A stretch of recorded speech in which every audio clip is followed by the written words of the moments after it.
वालेकुम, आप सबको अपने चैनल में खुशामदीद कहता हूँ। तो पिछली वीडियोस में हमने एचटीएमएल में क्या पढ़ा था, तो इससे हम आगे कंटिन्यू करेंगे। मैंने एक फोल्डर बना के रखा है, इसको टर्मिनल में मैंने ओपन कर दिया है यूट्यूब क्लासेस के नाम से। अब मैं इसको कर रहा हूँ कोड में ओपन विथ कोड, यानी कोड स्पेस डाल दबाऊंगा तो ये VS कोड में खुल जाएगा खुद ब खुद। अच्छा, ये खुल गया। पिछली वीडियोस में हमने ये पढ़ा था स्ट्रॉन्ग टैग क्या है, सेमेंटिक टैग है, ये बोर्ड की तरह काम करता है, ये भी हमने देखा था। ईएम टैग क्या है, ये भी सेमेंटिक टैग है, तो वो भी किस तरह काम करता है, ये आई की तरह काम करता है। इसको अब हम लाइव सर्वर में ओपन करते हैं ताकि हमें चेंजेस दिख जाएं। तो इससे अब हम आगे मूव करेंगे, ये देखें। तो इससे अब हम आगे मूव करेंगे। तो मैं सबसे पहले अपना बुक खोल लेता हूँ। अच्छा, ये बुक हो गया। तो पिछली वीडियोस में हमने स्ट्रॉन्ग और ईएम टैग पढ़ा था, ये जो सेमेंटिक टैग्स होते हैं। तो आज हम पढ़ेंगे ब्लैक कोट। तो ब्लैक कोट क्या होता है, तो आइए मैं आपको समझाता हूँ। ब्लैक कोट मतलब ऐसे काम करता है जैसे कि मिसाल के तौर पर अगर हमें किसी की शायरी वगैरह पसंद आ गई, तो वो अब हम या आर्टिकल पसंद आ गया, तो वो हम अपनी वेबसाइट में यूज़ करना चाहते हैं, तो वो कैसे करते हैं। उसको यूज़ करने से पहले हम ब्लैक कोट को समझते हैं, क्योंकि ब्लैक कोट लाजमी है। अगर ब्लैक कोट नहीं होगा ना, तो आप किसी और का आर्टिकल या फिर किसी और की कोई शायरी वगैरह उठाएंगे तो वो आपके ऊपर कॉपीराइट केस भी कर सकता है। तो इस वजह से आपकी वेबसाइट भी बैन हो सकती है। अच्छा, ये उमूमन पाकिस्तान में मजाक समझा जाता है, लेकिन बाहरी मुल्कों में मिसाल के तौर पर अमेरिका और कहीं और पे भी, तो ऐसे क्या होता है, जो किसी की मतलब आर्टिकल या शायरी वगैरह कुछ और भी यूज़ करता है, तो वहां पे उसकी कॉपीराइट लग जाता है, उसकी वेबसाइट बंद हो जाती है। तो इसलिए एचटीएमएल वालों ने एक ब्लैक कोड टैग दिया, ब्लैक कोड के नाम से टैग। ठीक है, तो इसको अब हम देखेंगे। मिसाल के तौर पर मैं किसी और का आर्टिकल या फिर शायरी उठाता हूँ। मैं लिखता हूँ अल्लामा इकबाल पोएट्री।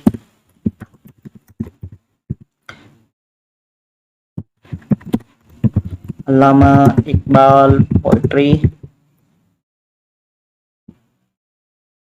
ठीक है। तो मिसाल के तौर पर मैं लेता हूँ पिंटरेस्ट वालों की। नहीं, इमेज हमें नहीं चाहिए, हमें चाहिए टेक्स्ट में। तो इस वजह से मैं आता हूँ लाइन पोट्री पे। चले आ जाए।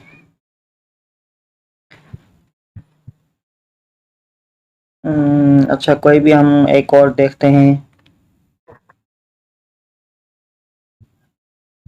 अच्छा, तो ये देखते हैं। कभी ये नौजवान मुसलिम तदब्बर की भी किया तूने, तो ये भी कॉपी नहीं हो रहा। तो कोई और अब हम देखते हैं।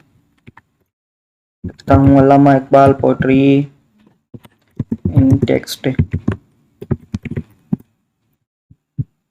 हमारी वेब से उठाते हैं, तो यहाँ पे अब हमें मिल जाएगा। आ जाइए आगे, ठीक है।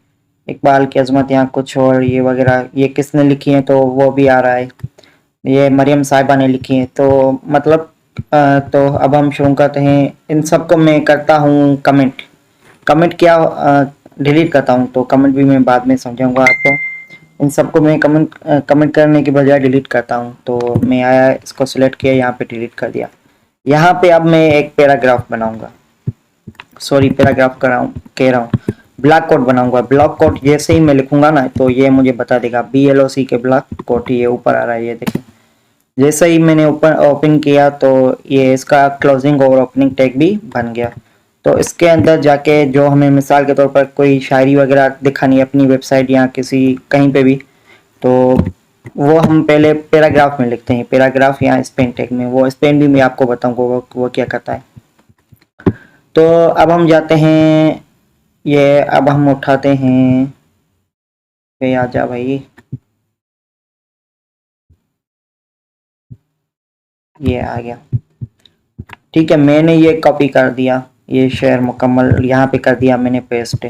और इसके अलावा जहाँ से हमने ये टैग लिया है ना, तो उसकी वेबसाइट का जो मेन URL वो अब हम कॉपी करेंगे।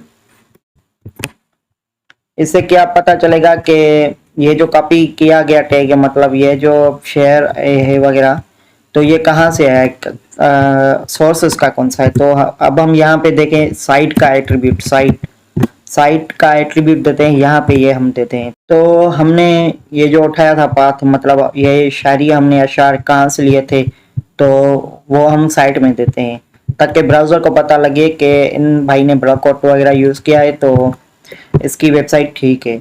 मतलब कोई और भी अगर डेवलपर बंदा देखे तो वो कैसे दिखता है वो मैं आपको बता दूं। ये मैं सेव कर लूँ सबसे पहले, तो ये देखें ये आ गया, ठीक है। और वो हम कैसे देखते हैं, कोई भी डेवलपर बंदा ऐसे देखता है, मिसाल के तौर पर यहाँ पे इंस्पेक्ट टूल में आता है, इंस्पेक्ट टूल में राइट लेफ्ट क्लिक करके, तो यहाँ से वो आता है, तो वो जाता है अभी एलिमेंट्स पे। एलिमेंट्स पे जब ये यहाँ पे क्लिक करके ये देखता है कि यहाँ पे आप देखिएगा कि ब्लॉक कोट यूज हुआ है। ये मैंने पैराग्राफ टेक लिया, ये देखें आप ब्लॉक कोट आ रहा है। ब्लॉक कोट ये जो हमने दिया था वो इसमें साइट भी आ रहा है, वो हमने कहाँ से लिया। तो अगला भी बंदा कहेगा कि हाँ भाई ये इसने ठीक बिल्कुल ठीक किया है कि मतलब ये जो रेफरेंस भी लिया है कहाँ से लिया है, मतलब ये जो शेयर वगैरह उठाई है वो उसमें रेफरेंस दिया गया है। तो ऐसे चांसेस होते हैं कि हमारी वेबसाइट मतलब कॉपीराइट केस वगैरह में नहीं जाए। तो ब्लैक आउट ये होता है, ठीक है। तो ब्लैक आउट कैसे होता है तो वो मैं आपको दिखाता हूँ। सबसे पहले हम ब्लॉक ये जो टैग ओपन करते हैं, मैं आपको दोबारा से दिखाता हूँ। ये मैं लिखता हूँ ब्लॉक लिखा तो ब्लैक आउट खुद ही आ जाएगा। इसके अंदर जो भी हम लिखते हैं, मिसाल के तौर पर जो हमें आर्टिकल लिखना है या फिर पोएट्री वगैरह लिखनी है, किसी कहाँ से उठाई है वो रखनी है, तो वो हम लिखते हैं पैराग्राफ टेग के अंदर। और इसके अलावा यहाँ पे साइट का एट्रीब्यूट देते हैं। यहाँ पे मैं लिखूंगा ना साइट, तो ये खुद ब खुद बता देगा। इसको कहते हैं एट्रीब्यूट, ये साइट का एट्रीब्यूट है। जो साइट के एट्रीब्यूट में हम क्या करते हैं, ये इसका हवाला देते हैं कि हमने कहाँ से लिया है, मतलब ये जो अशार में हमने उठाए हैं वो किस वेबसाइट से उठाए। तो मतलब साइट का एट्रीब्यूट ये मतलब बताता है, साइट मतलब हवाला देना, ये हवाला देता है। तो कहने का मकसद ब्लॉक कोट ये काम करता है, आपने देखा भी होगा। ये देखें ब्लॉक कोट, ये जो हमने अशार लिखा था वो आ गया। तो आगे हम मूव करते हैं, तो आगे हम क्या पढ़ेंगे, कोट का टैग पढ़ेंगे, कोट कह रहा हूँ सॉरी, क्यूटेशन, क्यू का टैग पढ़ेंगे। क्यू का टैग अब क्या करता है, वो कोटेशन जनरेट करता है। मिसाल के तौर पर पी के अंदर यहाँ पे मैं क्यू तो ऐसे करता हूँ, आपको एक सेपरेट से समझा लेता हूँ ताकि पता चले। यहाँ पे मैं आया, मैं लिखता हूँ यहाँ पे पैराग्राफ के टैग में, पैराग्राफ तो आपको पता है ये हमने काफ़ी बार पढ़ा है। तो यहाँ पे मैं एक और टैग बनाता हूँ कोटेशन का। तो सबसे पहले मैं ऐसे दिखाता हूँ, वी आर लर्निंग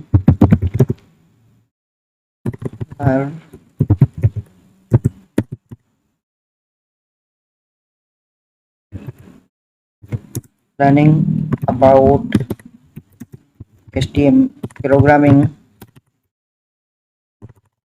यहाँ पे लिखें HTML5 and HTML5 with sir.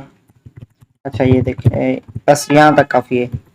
यहाँ पे मैं अगर सेव करूँ इसको तो ये आप देख सकते हैं ये ऊपर आ गया। अब इसके अंदर कुछ नहीं है, आपको मैं जूम करके दिखाऊं, थोड़ा सा जूम हो जा। अब यहाँ पे कोई कॉमा वगैरह कुछ भी नहीं, ये सिंपल सा एक पैराग्राफ लिखा है जैसे हमने लिखा था। अब मैं यहाँ पे आके मैं एक क्यू का टैग बनाता हूँ, क्यू। ये देखें ये क्यू का ओपनिंग टैग भी हो गया और एक क्लोजिंग भी हो गया। इसको मैं कट करके यहाँ से पेस्ट करता हूँ, यहाँ से कट करके यहाँ पे पेस्ट करता हूँ। तो अब आप देखें यहाँ पे कॉमा जनरेट होगा।